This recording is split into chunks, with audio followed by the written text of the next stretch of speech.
Serbian film was directed by Srdjan Spasojevic and it came out in 2010. Now, Srdjan Spasojevic has only made a Serbian film and one other short film, which is part of the ABCs of Death, which I talked about on a previous episode of this series a couple of years ago. Now, I am joined, in case you are coming into this on YouTube and you haven't been listening to the podcast, by lampyman101, Glenn Criddle. It's me. So it's all going fine. Awesome. So, Glenn, have you seen the ABCs of Death?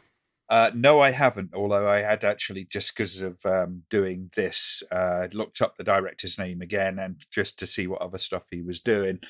And yes, that came up and I was about to watch it, and then I had to kind of apply for a Shudder account if I was going to go watch it on, right. Prime. Okay, well, I do actually recommend Shudder. Shudder of the streaming services is actually quite good. It's better if you have a VPN, but yeah, for if you want horror, then it's a good place to go. But yeah, on the ABCs of Death, Spasojevic did one of the short films called Arthur Removed. And it's very allegorical. I mean, people talk about a Serbian film as allegorical. I think his experience making and the response to a Serbian film has inflected, shall we say, this short film. So the plot for what there is a man is continually subjected to constant surgeries as his skin can produce full rolls of 35mm film. He's covered in bandages but seemingly adored by the public who want to touch his skin. Eventually, his skin begins to produce less and less film and he escapes, killing several men in the process. Incidentally, he kills one of them by kind of making him drown in shit, essentially. Which is, is what it sounds is. like Apaches.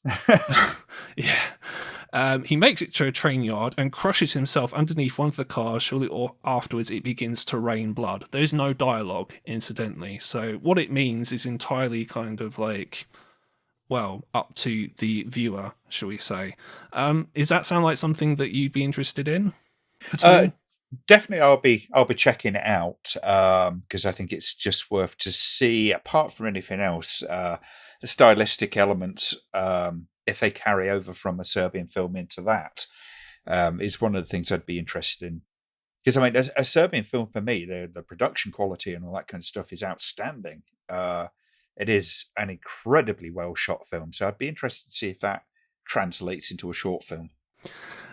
The only other thing I was going to say about Arthur Removed is so Film School Rejects, the website, they made an article of 25 things we learned from the commentary of the ABCs of Death, and of Arthur Removed, they've said Spasievic's commentary consists entirely of some kind of weird, bleak performance art poetry. It actually pairs up to some degree with the short, but while they look and sound interesting, neither make a lick of sense. I think it's one of the risks of short filmmaking. You've got such a small canvas to be painting your picture on. That it's a completely separate art form from like kind of feature-length filmmaking in some respects. You've got to do that really abridged kind of thing. I've had a certain amount of that with reviewing in print format. You know, you've got a very small window in which to actually express your opinion. And I imagine that's a similar situation when it comes to making a 6-minute short that you want to cram a lot into. Yeah, it's very true. I imagine it's quite hard to tell like a complete story in a short space of time. So anyone who does it, they have my admiration, definitely, 100%. But yeah, as I said, to date, the only film that he's made in full is a Serbian film, which, as I said, came out in 2010. So before we talk about the film itself in detail, everyone watching or listening to this will know the synopsis of a Serbian film anyway. But Glenn, if you would not mind telling everyone kind of just the general story of a Serbian film. Okay, yeah. It centers around a character called Miloš, who is a retired, or at least semi-retired porn star. He's approached by his former agent to get involved in a new artistic form of porn. And the pay packet that comes from this particular film is incredibly high, and he's running out of money. He's got a family to support, so he kind of almost reluctantly decides that he's going to do it. Now, he's introduced to this director, Vukmir, who keeps the project very mysterious. And after looking into Vukmir's history, Milos finds out that his past is somewhat mysterious. There are elements of his life, like he was a psychiatric worker at a children's orphanage in his past, and then he went into children's TV and then just disappeared, and nobody's heard of him since until he just pops his head up to make this new project with Milos. And basically, Milos is dragged into this kind of seamy underworld of very, very dark pornography, which becomes incredibly uncomfortable in terms of the things that are actually happening within it. And not just that, just the mysterious nature of what it is he's actually filming. And basically he gets dragged down further and further and further until he's kind of goes from being a willing participant into being a victim, someone who is drugged and coerced into completing this project. That's the crux of the film. Yeah, so that's the overriding story. And to be honest, like, the story itself doesn't really matter in a lot of ways, and I'm going to kind of go into that sort of when we talk about the film in sort of more great depth a bit later on in this review. Now, one of the reasons I specifically wanted to do this episode with you, Glenn, is this film, as a lot of people watching or listening will know, is this film is quite heavily cut in the UK. So it's been cut by the BBFC, and originally it was meant to be shown at Freightfest in 2010. And you actually went to that Freightfest, didn't you? And you made a blog about it. Yes, I did a immediate response because one of the things I was actually invited down for two things. One was the A Serbian Film screening, because the distributors, the UK distributors of the Blu-ray and DVD, Revolver, were interested in having me go down and see this film. The other one was the directors of The Dead asked me to go and see their film. But initially it was because of A Serbian Film. And I went down, and as I remember, it was on the day that they decided that they weren't going to show it because they were relying on the Greater London Council actually sort of giving them a waiver for any BBFC certificate to show the uncut version. But the GLC basically turned around and says, we're going with the BBFC. And they required, like, what was it, 4 minutes and 11 seconds of cuts? And Frightfest basically says, we're not doing that. So they changed the film. Yeah. So on my last podcast that I did, Paul McAvoy came on the show to talk about Frightfest in 2018. And that was actually one of the questions that I asked him about when he came on, because I didn't go to the Frightfest in 2010, but like I asked him about sort of, that whole situation. And yeah, he basically said what you said just then, like, they were told they had to cut the film. He didn't want to cut it, or they, I suppose, the four organisers didn't want to cut it, and so they just ended up not showing it. When we talk about A Serbian Film and censorship, can you see why the BBFC cut it, and do you think the film should have been censored at all, in your opinion? I can understand why they did, although it's not the most flattering reason. The BBFC is supposed to be somewhat removed from the emotional impact that a film has on them specifically. They bear a certain amount of that in mind. And of course, they're human beings. It will colour their decisions and all that kind of stuff. But the central crux of what they're supposed to look at is supposed to be the law. And I don't think A Serbian Film classifies as legally obscene. And some lawyers have pretty much kind of said that it's not legally obscene. If it went to an obscenity trial, the chances are it would get through quite happily. Although it might upset a few people along the way. The BBFC have always had this thing in mind, though. And it's happened on a few occasions, particularly kind of post-Furman, where they're worried that if they do release it, that the kickback on them would be too much to take. And that's all down to the Video Recordings Act. If the Home Office kind of went, there's too much of a stink being kicked up, they may have made legally the right decision but we can kick them out and get somebody else in. There's always that one section of the Video Recordings Act that allows the Home Office just to reappoint. And that could literally be the beginning and the end for the BBFC. So they have that sort of Damocles hanging over their head. And I think that that probably played in to a certain extent. The other thing is they also have that whole kind of, you have to bear in mind the public's sensibilities. And whether or not the general public would be able to kind of watch that without being upset by it. And considering some of the content, mentioning no very specific pornography that's partially displayed within the film, that would have been quite a difficult thing for them to sit and justify. Where, like I say, regardless of whether they're right or wrong, they've also got to justify their decisions in the eyes of people who aren't cinephiles, and critics. So, do I understand their decision? I can understand their reticence. Should the film have been censored? I don't think so. I mean, I've only watched the uncut version, and as strong as it is, I don't see anything there which is intrinsically harmful, because apart from anything else, the way stuff is presented is presented in a non-glorifying kind of way. Now, the BBFC would say differently. They would say that it sexualizes certain types of violence. There is sex and there is violence.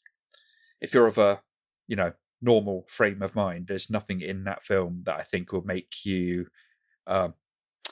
distracted, shall we say. That's one way of putting it. Yeah, okay. So I do get that, and I kind of like you, and this might be just the result of, maybe we both have PTSD from watching sort of too many kind of disturbing, violent films. But yeah, I'm with you. There's nothing you can point at in the film and say that, okay, this makes sense as to why it should have been cut or whatever. Because even with, like, say, the newborn porn scene, for example, when you describe it, it sounds a lot worse than what it actually is. And it is clear kind of what is going on. But I think the film itself is not saying, isn't this great?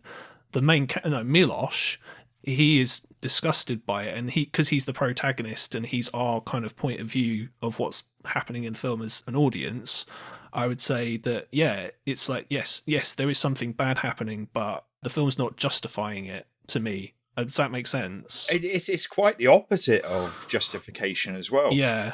It's one of the central points that the character realizes quite what the hell it is he's got into. And he's absolutely revolted.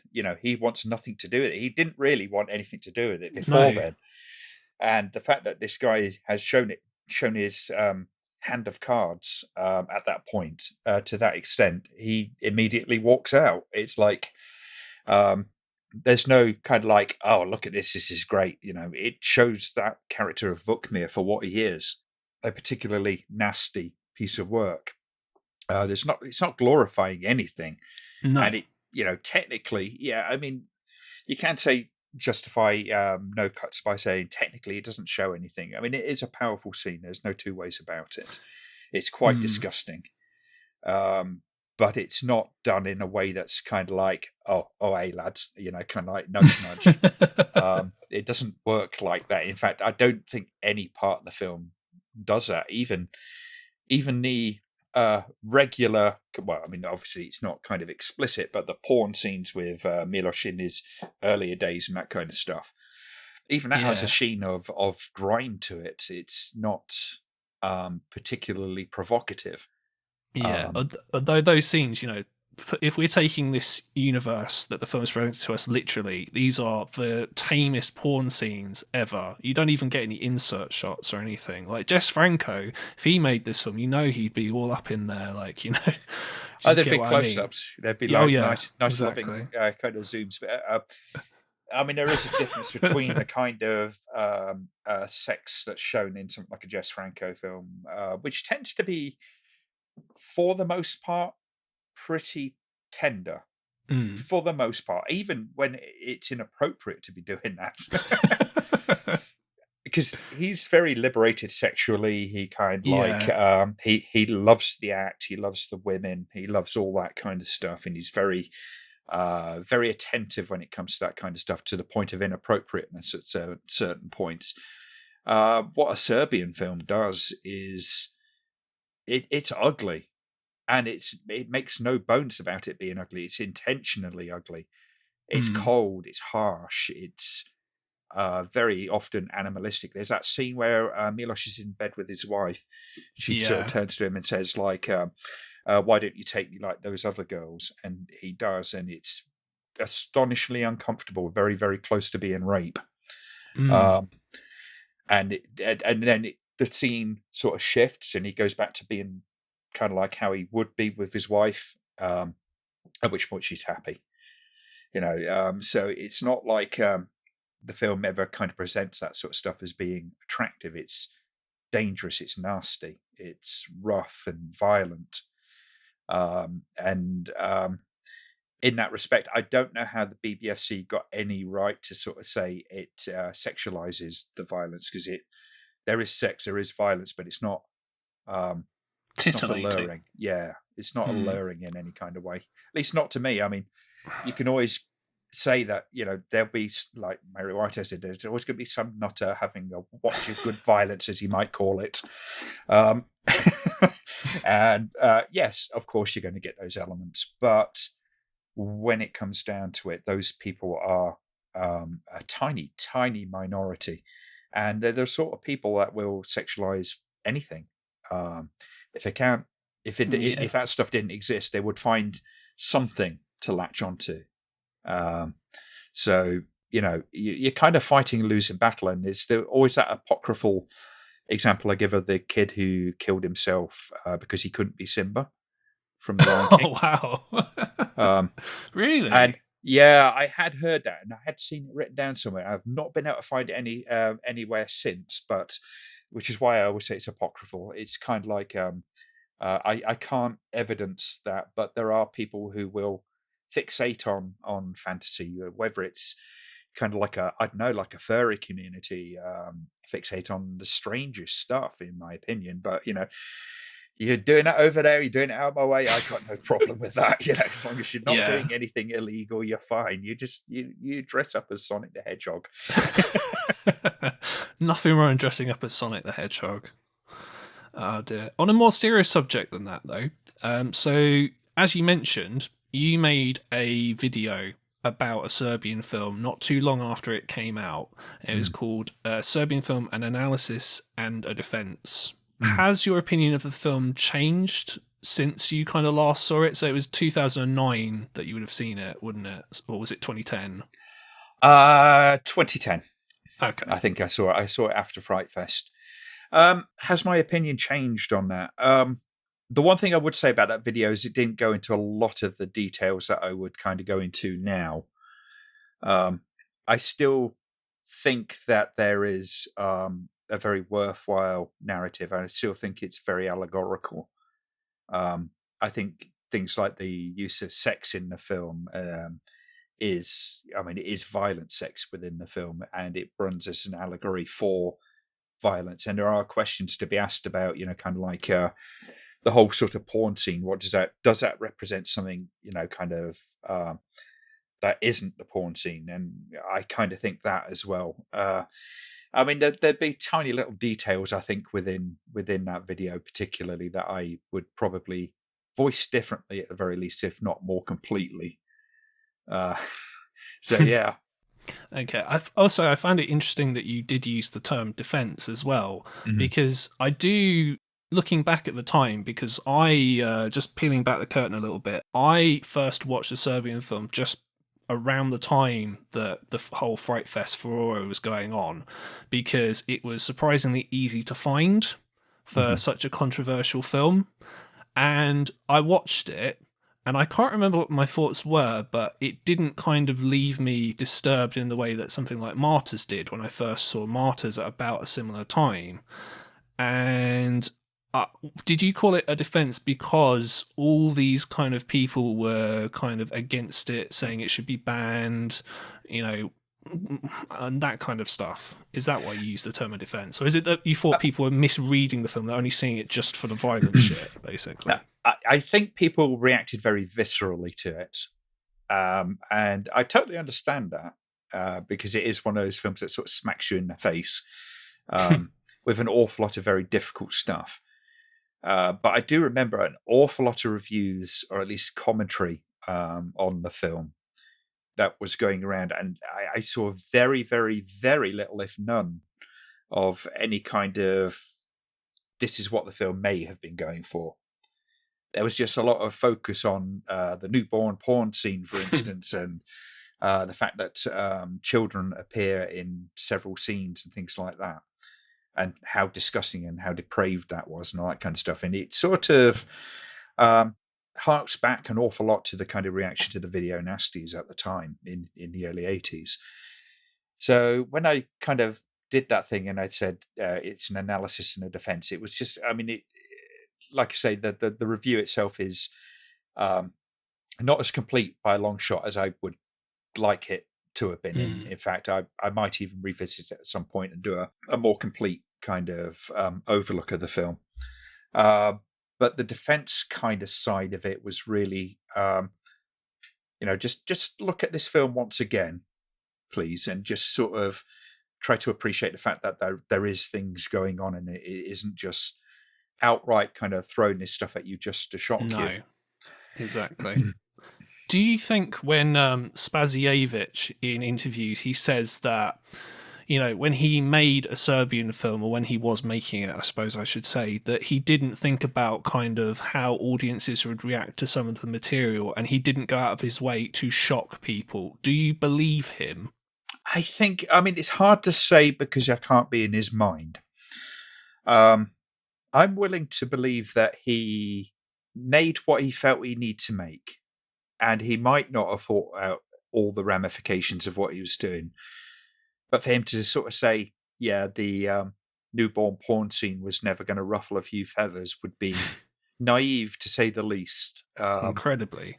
You've got to have some kind of expectation when you do something like that the general audience, the vast majority of your audience is going to have a tough time with it. I don't think a scene like that, even if it was done even milder than it was done in that, would still cause problems. So I would say, if I'm being very, very charitable, I would have to say he was being incredibly naive. Yeah, sure. No, that makes sense. And I would agree. I personally, hey, the guy comes across so sincere in all his interviews about kind of the film that, yeah, I assume he kind of must have gone into it in a similar way. And I was going to ask you about this, actually. So we're talking about basically anything to do with children, or anything kind of sexuality in children is a massive kind of hot button issue. Did you follow the Cuties controversy from like a year or two ago? No, I didn't see that. Okay, so for those of you who don't know, basically, Cuties was this film, it was a French film, and it's essentially about this group of girls who are sort of underage. I think they're meant to be like 11 or 12, and they want to be kind of popular, and their idea of doing that is sort of taking part in this sort of dance contest, and they practice, and a lot of the dance moves they're doing are quite provocative because they're obviously meant to be done originally by adults, so there's a lot of kind of grinding and twerking and things of that nature. And the film is meant to be like a warning about sexualization of young girls, essentially. That's what the director's intention was when they made it. It then got bought by Netflix. Incidentally, when it came out in the festival circuit, there was no kind of controversy whatsoever. It was just a film that came out like, all others. And then it got to Netflix, and the marketing material that Netflix used ruffled a lot of people the wrong way, particularly when it comes to America, because, you can read between the lines on this, but American sort of morality is very different from like European morality, particularly when it comes to anything vaguely sexual.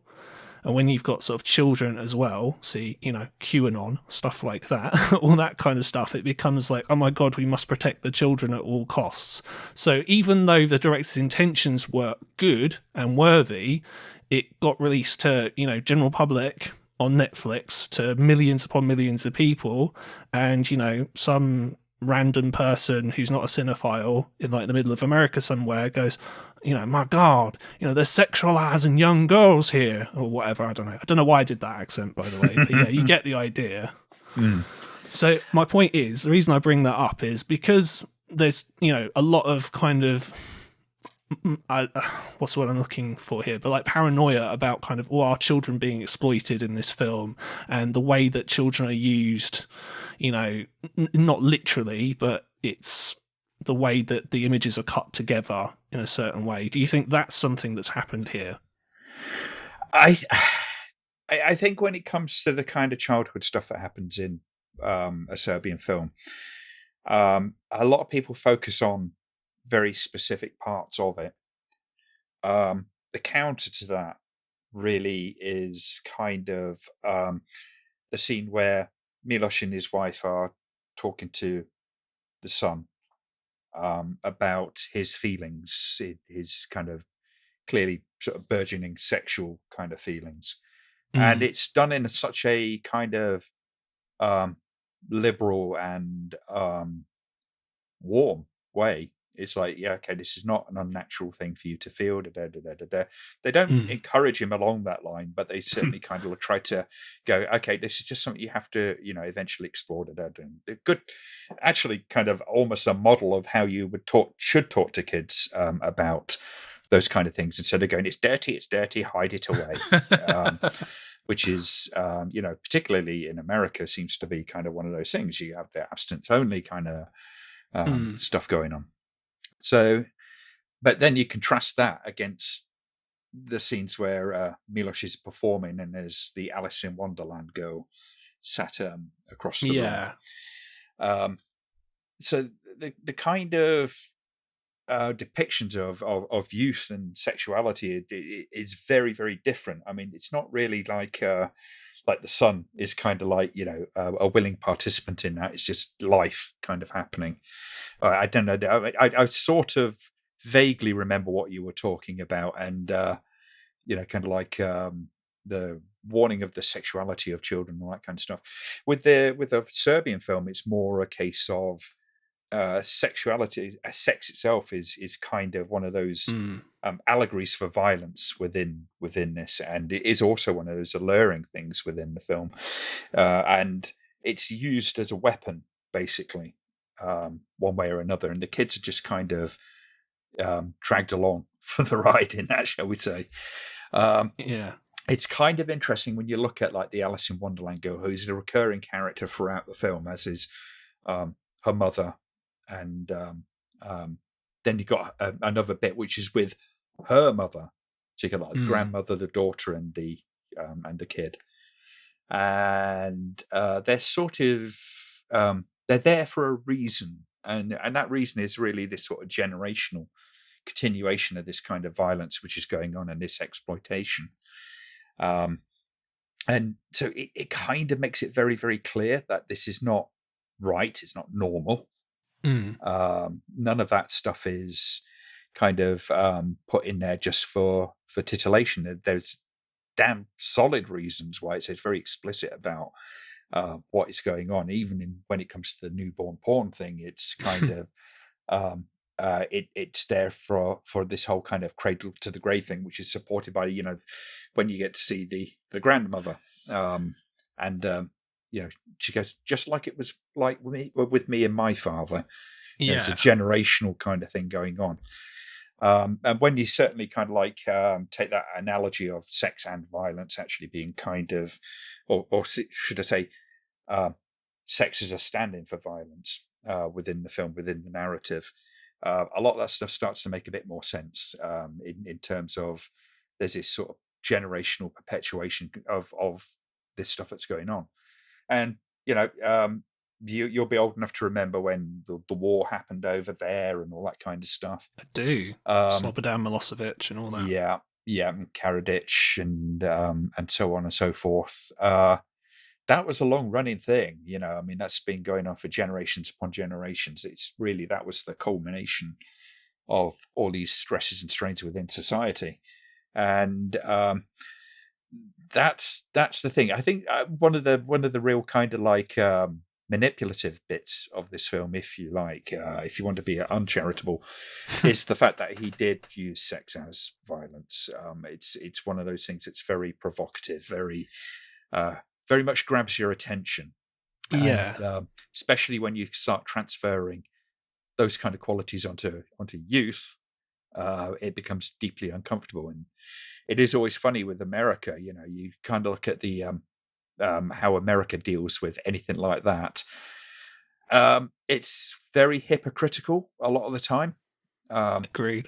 Yeah, you look back at the days when films like Porky's and Revenge of the Nerds were kind of going around, and you see kind of like the sexual politics of that kind of stuff, where it was all right because it's just a bit of cheeky, kind of like, you know, It's just lads, isn't it? Exactly. And they're all too happy to kind of sexualize kids. They have the beauty pageants and all that kind of stuff where they get dressed up like a dog's dinner. You know, they'll go, "Oh no, it's just because it's pretty. It's not sexual." You know, really?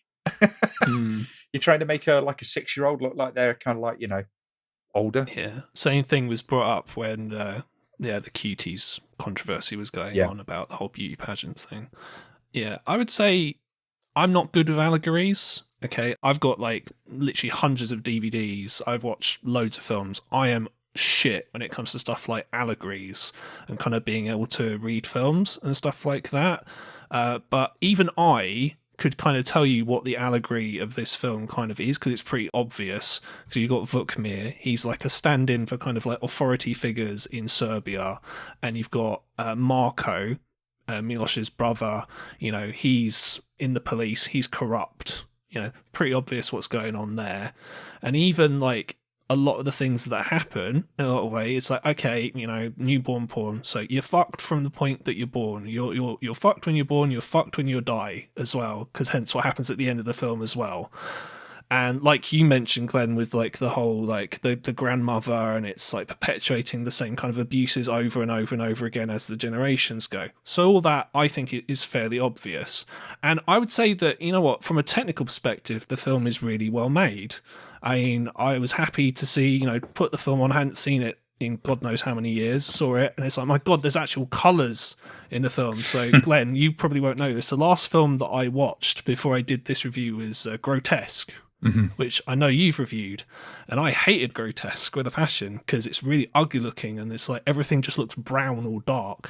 So when I watch this, and it's like, oh my God, I can actually see colours, and it's like, you know, the second half of the film in particular is like really well stylized. You know, I think visually kind of it demonstrates like, you know, when Miloš is drugged and he's going through like all the stuff that he goes through in the second half of the film. I think it does that really well.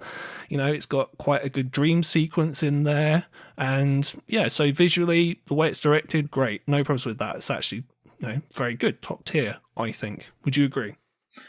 Yes, it is an incredibly well-produced film. I think it's a very well-directed film in many respects. I think the biggest challenge with that film is probably certain decisions on how far they went with certain things. I think that's the biggest challenge of it. It's that there are certain parts where they just go so far that they're going to leave people behind. And you know, that's always a shame when it happens, but it's also kind of like, you know, it's artistic expression. The director should go as far as they feel they need to go, but you can't also sort of stand there and complain about, oh well, I lost so much of the audience, or, you know, people misunderstood it when you're showing them that kind of stuff. It's not easy for people to really get their heads around that kind of stuff. It's like being slapped in the face and then being asked to understand why. It's pretty much very difficult. But it is a beautifully filmed film, considering, you know, the ugliness that it shows. And that is my point. My point is that, yeah, the film looks great. You know, it's well directed. if you wanted to, you could make literally the same film with the same allegorical content, even make it about porn, still have pretty much even very, very similar kind of story to that. But unfortunately, and this is my biggest issue with the film, is Spasojevic and his writer, whose name escapes me at the moment, they do not understand subtlety in the slightest. Like, it's just, there's an absurd lack of subtlety in this film. And I'm not even talking about stuff like newborn porn, which is like the most literal thing in cinema, like, ever. Or, a man fucking his own son, quite frankly. Like, I'm not even talking about that. What I'm talking about is even things like the sort of subplot with the brother and Milos's wife. Like, literally, it's so like absurdly like overdone. So it's like, even from the very start of the film, the brother mentions to Milos that, oh, you've got a beautiful wife, and then he's overly sexually aggressive with Layla, like his Milos's like former co-star in porn. And then there's the scene which is ridiculous where he goes to their house. He's just having a chat with Milos's wife, and she's eating an apple, and it's all very suggestive. Like, she knows blatantly that like he wants to fuck her, quite frankly, and she's kind of like, yeah, you're an idiot, I don't like you. And he goes off and he just has a wank in the bathroom.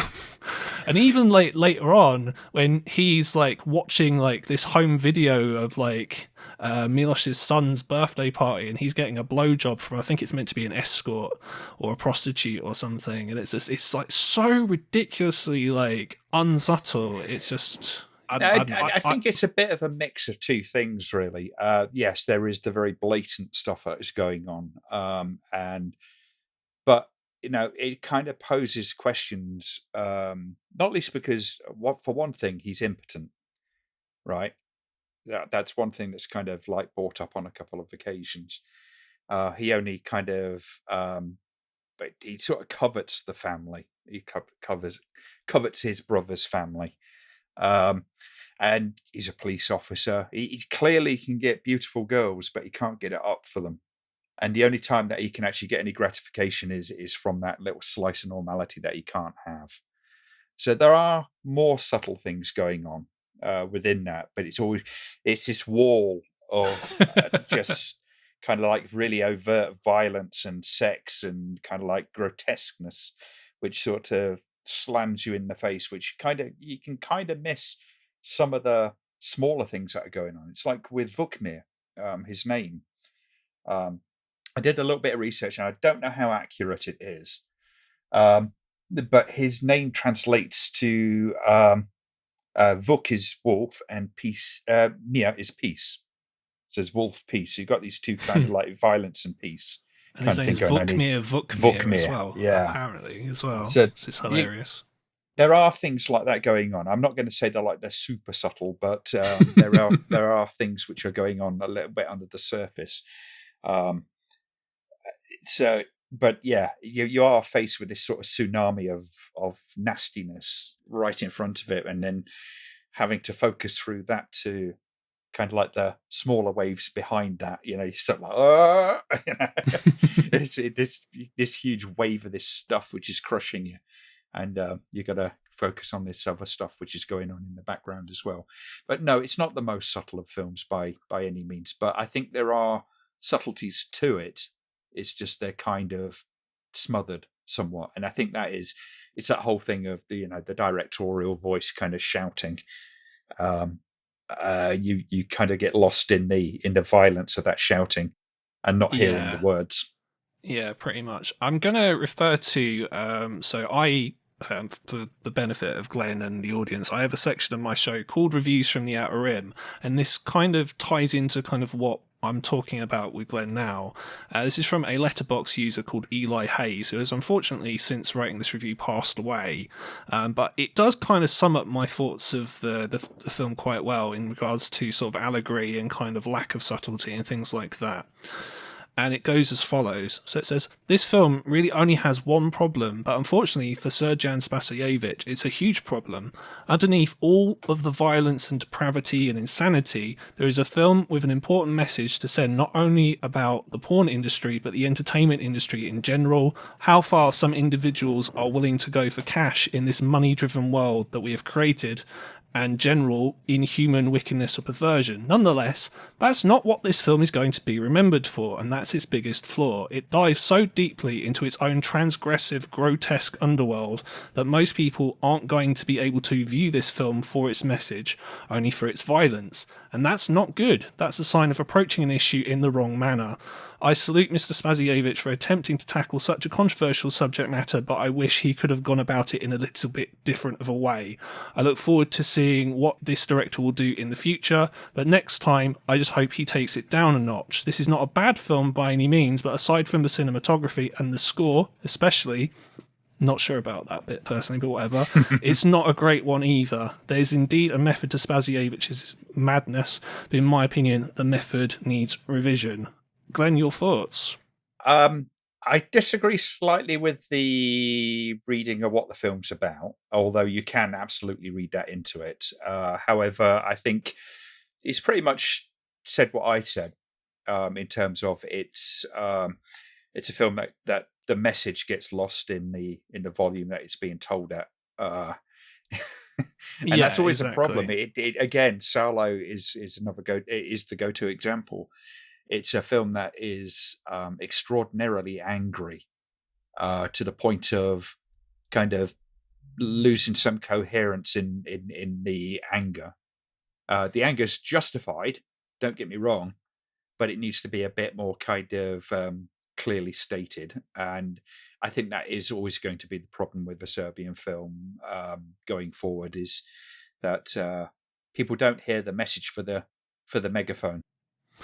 Yeah, exactly. Yeah. Is it the part where he's talking about how it's about the porn industry? Because that seems to be something that people have picked up after the fact. It's not something that Spasojevic himself has mentioned in interviews. He said that it's about political correctness, and by that he doesn't mean it in the way that most people mean it. He means like films made in Serbia, in his opinion, are only funded because they're about kind of poor people, or they're about kind of people who are oppressed by war and all that kind of stuff, or it's about kind of modern Serbia, essentially. He hasn't said anywhere that it's about the porn industry. This is something that other people have kind of said that they think it's about. I think people are reading it very surface level. I think that kind of the porn industry and the characters within it, be it Vilkmir, be it the bald guy, be it kind of Miloš or his brother, all these characters are kind of like there's this sort of authoritarian kind of structure going on there. So you've got this almost kind of like political kind of structure which is going on. Vilkmir himself reports to somebody else who's a mysterious kind of character, looks kind of like a government official, as a for instance. But it is, I mean, it's going to sound terribly big-headed to say this. Many people kind of take the film at face value, and they take a lot of films at face value. Yeah, I would say it's more that than this film specifically. Yeah.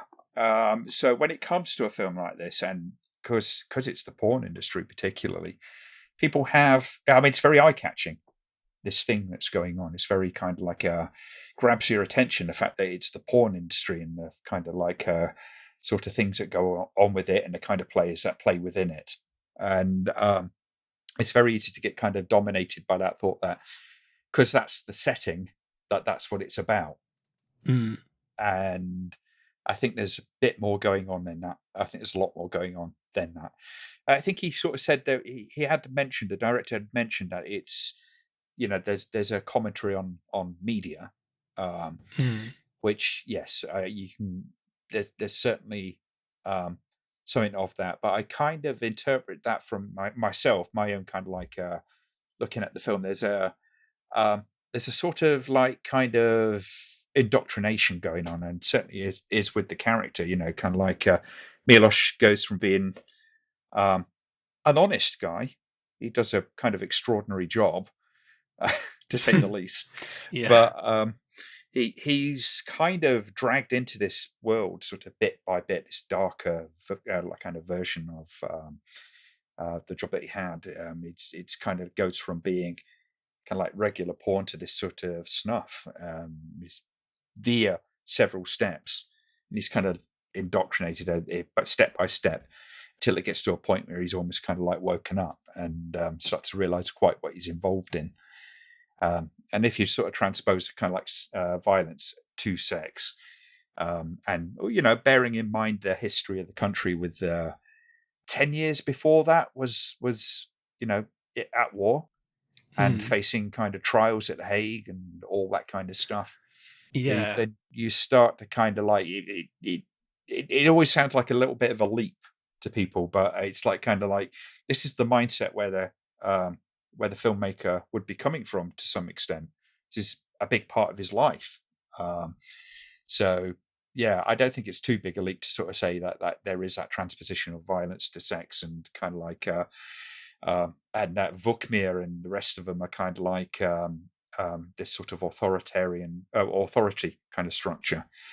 So saying it's just about the porn industry, yes, overtly it is, but on a deeper reading of it, it becomes kind of like just an allegory for another kind of structure, which I would suggest is the government and authority figures of the recent history. Yeah. Is that a problem in that a lot of the people who are going to be viewing this are, let's say, Western audiences who only know about the film because it's controversial and they're not interested in the specific issues that are going on in Serbia that the film addresses? Let's put it that way.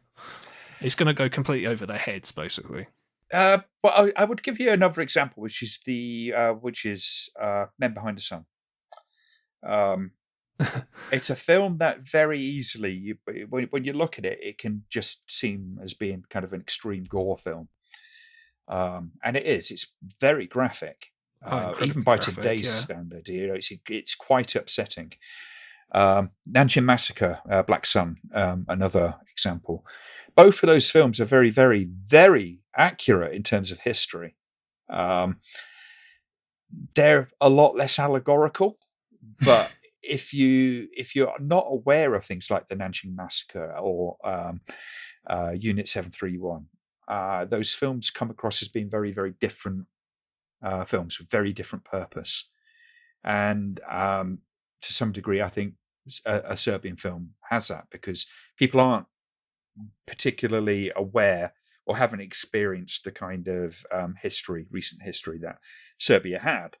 So some of these expressions, some of these kind of potential allegories, whether the director meant it or not, sometimes these things are more important than you would imagine, and can completely change the complexion of the film.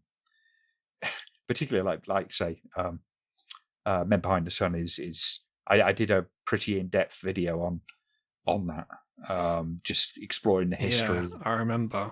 It's quite upsetting to research. I'm not fucking surprised. Jesus.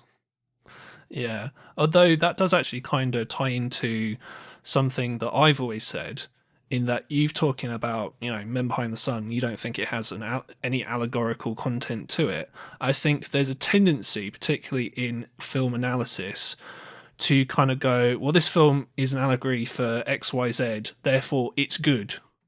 It completely ignoring the actual content of the film itself. So I'm going to mention it again, everybody. So when I talked about Hostel, one of the issues I had with Hostel is that Eli Roth said, well, this film, it's an allegory for commodification and exploitation and, stuff like that. And I'm like, okay, that's fine. But people took that to mean, well, it's good because it's about those things, kind of ignoring the actual content of the film itself.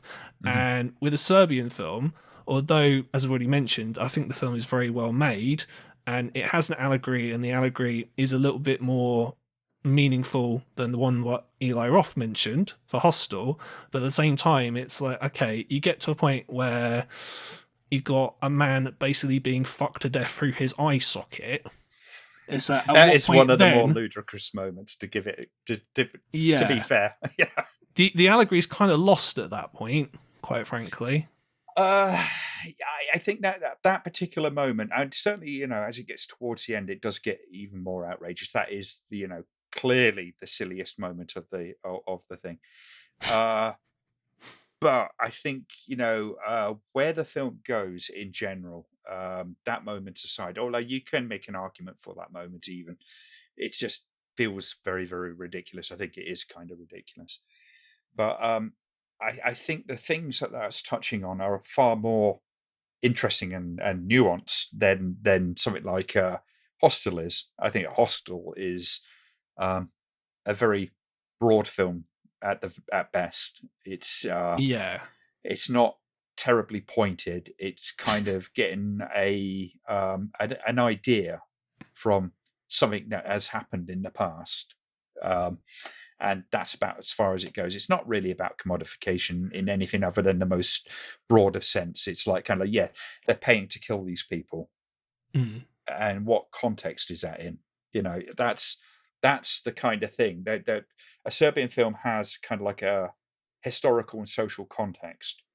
Yeah, Hostel doesn't. It's really kind of like taking an outrageous thing and kind of like going, look, look at this thing, look at it closely. These people are biting these people, and that's about as far as it goes.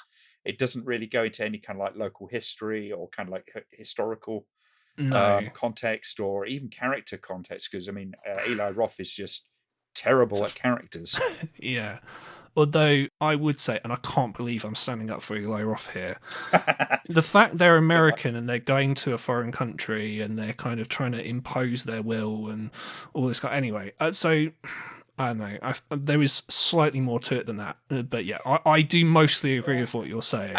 I think when it comes to that, for instance, let's not make this a review of Hostel. But, oh no, believe me, I do that every show anyway. It's fine, dude. Don't worry about it. But yeah. Certainly when it comes to that kind of stuff, that's very, very heavily trodden ground of like kind of like Americans going into another person's country. But again, it doesn't really have any teeth. The characters are just outright kind of arseholes from moment one. It's very hard to care about anything or anyone in those, and that has always been the weakness with Eli Roth. I don't think it's even his filmmaking; it's always the writing and characterization. Exactly. And I have the same problem with Rob Zombie's films. Zombie, yeah. I knew exactly what you were going to say as soon as you said his name. Yeah. Devil's Rejects, a lot of people hold it up as his best film, and arguably it probably is. Although I think Lords of Salem is probably a better film, even if it's less interesting, as a piece of popcorn. It's all about the characters, the situation in it, and how it informs upon kind of like the situation. And something like Hostel just doesn't have much of that. It's very kind of like an unfleshed out idea. No, I would say the characters in Serbian film, although, look, don't get me wrong, the characters in this film are not exactly the deepest characters in history. We're not talking about like a Bergman film here, for example, but at the same time, they are at least consistent in terms of kind of, their purpose in the film. Like the ones who are dodgy are meant to be dodgy, let's put it that way. The ones you're meant to like are likable. It's fine. I think Milos and his family probably have the most kind of characterization. I think Vukmir is kind of a boogeyman in that sort of respect. He's we're not supposed to know much about him. He is this sort of faceless kind of character in many respects.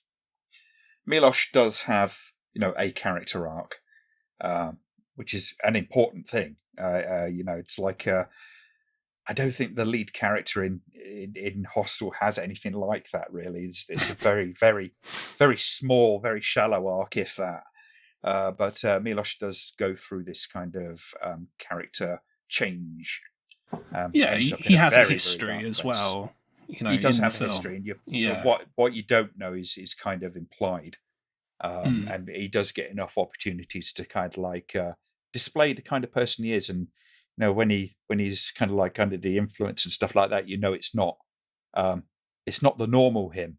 Now, there is an argument that it's a kind of latent characteristic of the men in the films, for instance. But it's so I mean, we said there's not a lot of subtlety in the film. I think there is.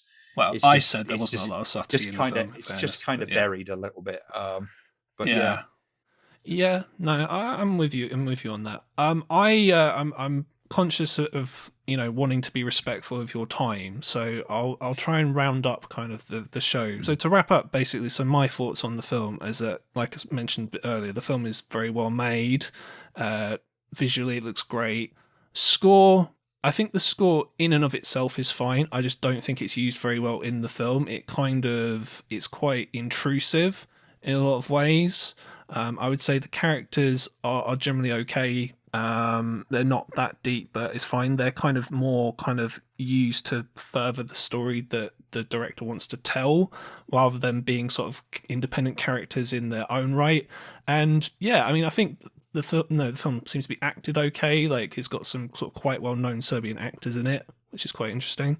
And the first kind of hour or so of the film is absolutely fine. There's like barely any kind of questionable content in there whatsoever. It's just by the time you get to the last 30 minutes, the film kind of decides, nah, fuck all this. Like, and then it's just, throws all this kind of absurdly kind of violent content at you. Also, the tone of the film is very weird. The first half of the film has a very kind of almost upbeat tone. It's not like dour or depressing or anything. It's actually quite almost jovial. I find it's almost quite, I don't know if that's just me, but it's like, I'm watching this film, it's meant to be, if you had never seen this film before and you're watching this film, it's meant to be one of the most disturbing films of all time. It's almost surprising like how kind of like upbeat it is in a lot of ways. Like, the pacing is sort of quite frenetic. It doesn't really sort of pause in a lot of ways. And yeah, the film itself, any kind of places you look at it on the internet in terms of ratings, it's got bad ratings, not because of the quality of the film, but because of the more questionable violent content and sexual content, basically. That's what I think. I would say that I'll probably make it a much briefer conclusion. I think A Serbian Film is a film that deserves calm analysis that belies kind of what it presents. I think there is a surprisingly complete story within it. I think there's some interesting kind of ideas and allegories. And while not everybody's going to have much time for allegories, and if you don't, then it's probably not the film for you, because what it presents up front is pretty hard going. But if you are given to exploring films and can stomach the kind of extremes that the film goes to, I think there is a film with a lot to reward you with. And so you were talking about sort of calm analysis. I've got some calm analysis for you in the form of how bad is it? So this is the part of the show where we're going to talk about a Serbian film for how bad a date movie it is, be it a good date movie. I'm going to assume neither one of us is going to say that. Or it's not that bad, it's very bad, or it's the worst. Now, some of you might be listening to this thinking like this is a bit of a redundant question because we're talking about a Serbian film. In a lot of ways, I would probably agree with you for reasons that we have discussed throughout this review. In terms of how bad a date movie it is, I'm going to say it's the worst. Now, not necessarily for the film itself, because the film itself, some people have said online, Harry Knowles is one of these people who said, well, the film's not actually as violent as people say it is. And in many ways, I kind of agree with that, because first half of the film, not really a lot happens. It's only really like a 25-30 minute period where all kinds of like shit hits the fan, so to speak. But I think the film has kind of got such a reputation that even the idea of watching a Serbian film in that kind of situation is going to, you're not going to get very far. Let's put it that way. If your intention is to get along famously with the person you're with, suggesting that let's watch a Serbian film, unless you're doing it as a massive, like tongue-in-cheek kind of joke. Because bear in mind, this is a film that there's a wrestling YouTube channel that I don't actually follow anymore, but I used to years ago, where they did a predictions contest, and whoever lost the predictions contest had to watch a Serbian film as a punishment. So basically it's now used in that way. It's now got that kind of reputation that, yeah, it's used as a way to kind of inadvertently torture people, although for fun, for the lols, as opposed to in a like Guantanamo Bay kind of scenario. So I'm going to say it's the worst. Glenn, what do you say? I'd say unless you're with a girl that you really kind of know can handle that kind of stuff, it would be pretty much one of the worst at the very least. I wouldn't show a date this any more than I would Cannibal Holocaust or Salo or I Spit on Your Grave as a opening gambit, to put it that way. And chances are you ain't going to find too many people who are going to be kind of patient enough with this movie or willing to sit through the excesses of it. So it's definitely up there in the very bad. Yeah, it's up there for me. Yeah, Cannibal Holocaust, I Spit on Your Grave. Salo, I can't remember if I put in the worst. I probably should have done. Maybe I kind of gave it kudos for like artistic merit or whatever. The August Underground trilogy, I also gave that the worst as well. You know, why you would want to watch those on a date, fuck knows. And the Vomit Gore trilogy as well, kind of goes without saying. But yes, it would go up with those. Although I would say that this film is better than all the August Underground films and all three of the Vomit Gore films as well. That's just my opinion. I would tend to agree from what I've seen of the August Underground. Yes. I wouldn't even give that for, to sort of semi-quote a Serbian film for the self-loving kind of date. There we go. Can't really put it any better than that. So that note that I'm going to thank very, very much Glenn Criddle. So where is it that people can find you? Now, you can find me on YouTube as lampyman101, or just Google the Nasties review and I'll pop up. Yeah, definitely a worthwhile endeavour. If you want to watch Video Nasties reviews that weren't done by me on the lament configuration with Rear End, then yeah, Glenn is the one to go to. So Glenn, thank you so much for doing the show. Really, really appreciate it. As indeed I appreciate all of you for listening to the show. So this is actually the last episode in the current series of Worst Date Movies Ever. Where has the time gone?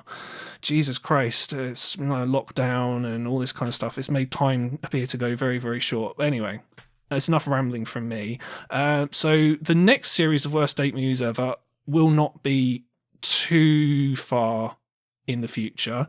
I'm aiming to do the next series at the end of the year. I'm sure Glenn can kind of back me up on this. It's a lot easier recording when it's cold as to when it's the middle of summer and it's fucking hot, particularly, when you've got closed doors, you've got to have lights on, all this kind of stuff. It's just, no fun.